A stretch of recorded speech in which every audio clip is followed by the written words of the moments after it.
ਮੁੱਕਾ ਮਾਰਦੇ ਨਾ, ਮੈਂ ਮੁੱਕਾ ਇੰਜ ਕਰਕੇ ਮੁੱਕਾ ਮਾਰ। ਇਹਦਾ ਮੁੰਡਾ ਹੈਗਾ ਹੀ ਤੇ ਇਹਦੀ ਬੁੱਢੀ ਨੇ ਉਹਨੂੰ ਕਹਿ ਦਿੱਤਾ ਆਪਣਾ ਕਮਾ ਤੇ ਖਾ, ਤੇ ਕਹਿੰਦਾ ਮੈਂ ਨਹੀਂ ਕਮਾਣਾ ਹੈਗਾ, ਮੈਂ ਵਿੱਚ ਘਰ ਬਹਿ ਕੇ ਮੈਂ ਬੁੱਢੀ ਦੀ ਕਮਾਈ ਖਾਣੀ ਹੈ। ਸ਼ਰਮ ਨਹੀਂ ਆਉਂਦੀ ਤੈਨੂੰ?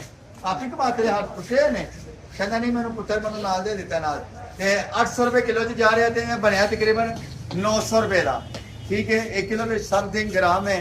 ਫਿਰ ਇੱਕ ਆ ਗਿਆ ਇਹ ਪਤਾ ਨਹੀਂ ਕੌਣ ਹੈ, ਕੰਨਾਂ ਤੋਂ ਖਿੱਚ ਕੇ ਲੈ ਗਿਆ ਬੁੱਢੀ ਨੇ ਇਹਨੂੰ, ਸਜ਼ਾ ਲੱਭ ਗਈ ਇਹਨੂੰ, ਖੁਦਾ ਲੋ ਸਜ਼ਾ ਲੱਭ ਗਈ, ਬਾਂਦਰ ਬਣ ਗਿਆ। ਇਹ ਪਹਿਲੇ ਇਨਸਾਨ ਹੈਗਾ ਸੀ, ਹੁਣ ਬਾਂਦਰ ਬਣਿਆ। ਤੇ ਇਹ ਕੁੱਤੇ ਦਾ ਪੁੱਤਰ ਹੈਗਾ, ਇਹ ਹੈ ਹੀ ਕੁੱਤੇ ਦਾ ਪੁੱਤਰ। ਪਤਾ ਲੱਗ ਗਿਆ ਨਾ? ਤੇ ਕੁੱਤੇ ਦਾ ਪੁੱਤਰ ਕਦੀ ਸ਼ੇਰ ਦਾ ਪੁੱਤਰ ਨਹੀਂ ਹੋ ਸਕਦਾ, ਤੇ ਸ਼ੇਰ ਦਾ ਪੁੱਤਰ ਕਦੀ ਕੁੱਤੇ ਦਾ ਪੁੱਤਰ ਨਹੀਂ ਹੋ ਸਕਦਾ। ਇਹ ਕੁੱਤਾ ਹੀ ਹੈ, ਕੁੱਤਾ ਹੀ ਹੁੰਦਾ ਹੈ, ਸ਼ੇਰ ਹੀ ਹੁੰਦਾ। Thank you so much. ਆ ਜਾ ਮੇਰਾ ਪੁੱਤਰ, 1 ਮਿੰਟ ਦਾ ਇਹ ਕੈਮਰੇ 'ਚ ਆ ਜਾਏਗੀ, ਇਹ ਮੇਰੀ ਬੜੀ ਫੁੱਫੜ ਹੈਗੀ ਹੈ। ਨਹੀਂ ਉਹ ਨਹੀਂ ਫੁੱਫੜ ਹੈਗਾ, ਮੇਰਾ ਫੁੱਫੜ। ਇਹ ਗੋਜਰੇ ਵਾਲਾ ਫੁੱਫੜ ਹੈਗਾ, ਮੈਂ ਗੋਜਰੇ ਵਾਲਾ ਸਿਆਣ